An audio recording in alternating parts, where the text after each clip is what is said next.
퇴행성 무릎 관절염이 취약한 이유가 있어요.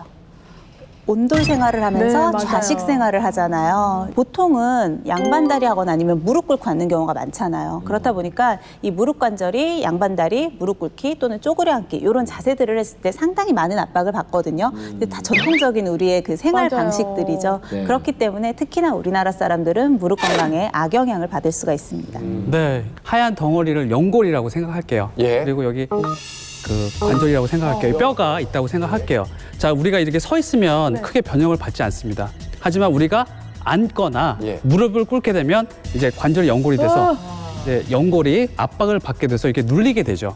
거기에다가 양반다리, 틀어야지. 예, 틀면 어떻게 돼요? 힘이 옆으로 쥐어지게 됩니다. 그럼 이러한 그 영향력이 계속 받게 되면 연골이 약해지고 심하면 찢어지기도 합니다. 그래서 관절염이 더욱더 악화되는 거죠. 그러니까. 무릎 앞쪽으로 있는 쓸개골 있죠. 이 쓸개골 아래의 관절 연골도요. 이렇게 지속적인 충격과 손상이 가해지면 연골 연화증이라는 게 생길 연골 수가 연화? 있어요. 그러니까 연골이 닳아 없어지는 것뿐만이 아니고 물렁물렁해지는 것도 주의를 하셔야 된다는 거예요. 오른쪽에는 이제 사실 지우개인데요. 그러니까 탄성은 있지만 어느 정도 경도가 있는 딱 우리 관절 연골, 일반적인 정상적인 관절 연골이라고 생각하시면 되고요. 예. 왼쪽은 두부예요.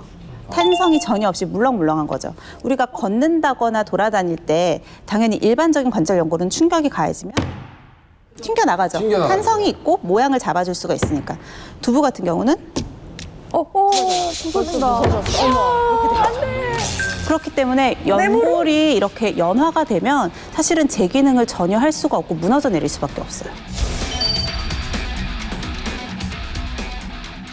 특히 이수영 씨, 조양기 씨, 전원주 선생님 그리고 민현 선생님은 더더욱 조심하셔야 됩니다. 왜냐하면 퇴행성 관절염은 여성한테 더 취약하기 때문입니다. 실제로 건강보험 심사평가원에 따르면요, 남성 퇴행성 관절염 환자는 116만 명, 네. 여성 퇴행성 관절염 환자는 약 252만 명으로 약 2.2배나 여성이 더 높은 것으로 나타났습니다. 2배 이상이면 생각보다 많이 나는데? 그러게요. 이렇게 많이 차이 난 이유가 있어요? 일단은 타고나기를 여성분들이 남성분들보다 무릎의 연골 두께가 더 얇아요. 그렇기 때문에 마모되는 정도도 크고 더 중요한 건 사실은 근력 문제예요. 여성분들 특히 중년이 지나고 나면 근력이 많이 약해지시잖아요. 여성분들은 근력이 약하다 보니까 그만큼 관절을 잡아주지가 못하고 연골에 가해지는 힘이 더 커질 수밖에 없겠죠. 예. 일반적인 여성분들보다도 사실 완경 이후에 여성분들은 여성 호르몬이 떨어지면서 골밀도도 감소하게 돼서 뼈 자체도 약해지고요. 체중은 또 늘어나게 되죠. 근력은 또 약해지죠. 이러면서 퇴행성 관절염의 발생 위험이 상대적으로 더 높아질 수밖에 없습니다. 또 하나는 가사노동.